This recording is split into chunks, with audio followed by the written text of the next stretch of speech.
عسلامة ومرحبا بكم. اليوم بمناسبة عيد الأضحى قررت إني نعمل لكم قلاية تونسية، حاجة تعمل 66 كيف، وكل عام وانتم حيين بألف خير.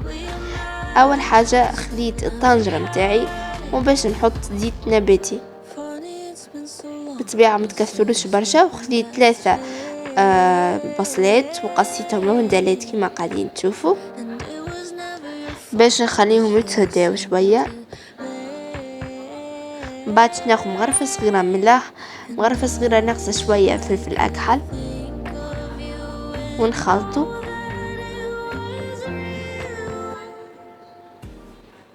وباش نجيب اللحم والكبدة، بالطبيعة اغسلوهم بالباي وقصوهم طروف صغيرات. توا نقلبوا كل شيء، وباش ناخذ مغرفة كبيرة من طماطم معجونة، مغرفة روس واللي هي هريسة العربي التونسية، نجم تعوضوها بالفلفل الأحمر.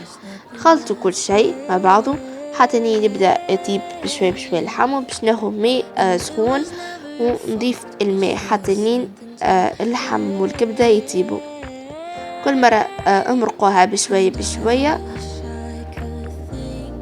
وكهو هذه هي النتيجة. إن شاء الله تكون عجبتكم، وباي باي.